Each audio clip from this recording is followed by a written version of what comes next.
Hello అండి. Morning బ్రేక్‌ఫాస్ట్‌లో మిగిలిపోయిన ఇడ్లీలతో ఏం చేయాలని ఆలోచిస్తున్నారా? అయితే ఒకసారి ఈ రెసిపీ ట్రై చేసేయండి. దీనికోసం మనం ముందుగా మీడియం సైజ్ ఉల్లిపాయలు 2, ఒక చిన్న టమాటా తీసుకొని మిక్సీ చేసి పక్కన పెట్టుకోవాలండి. నేను ఈ వీడియో కోసం 5 ఇడ్లీలను తీసుకున్నాను.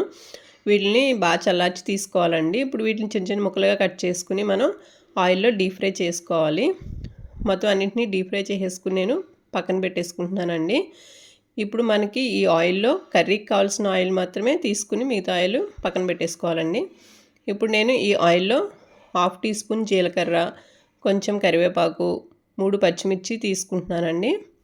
మనం ముందుగా మిక్సీ చేసి పెట్టుకున్న ఆనియన్, టమాటా పేస్ట్ కూడా వేసేసుకుని, ఒక స్పూన్ అల్లం వెల్లుల్లిపాయ పేస్ట్ వేసేసుకుని ఒకసారి కలుపుకొని, దాంట్లోనే ఒక టీ స్పూన్ సాల్ట్, ఒక టీ స్పూన్ కారం, కొంచెం పసుపు వేసుకొని ఒకసారి కలిపేసుకోవాలండి. మనం ఈ పేస్ట్‌ని ఎంత బాగా ఫ్రై చేస్తే టేస్ట్ అంత బాగుంటుందండి. అలాగే ఒక టీ స్పూన్ గరం మసాలా వేసేసుకుని బాగా ఫ్రై చేసేసుకోవాలండి. అలాగే కొంచెం జీడిపప్పు పేస్ట్ కూడా వేసుకోవాలి. జీడిపప్పు పేస్ట్ కూడా వేసేసుకుని ఒకసారి బాగా కలుపుకొని మనం ఈ కర్రీకి కావాల్సిన వాటర్ అనేది పోసేసుకోవాలండి.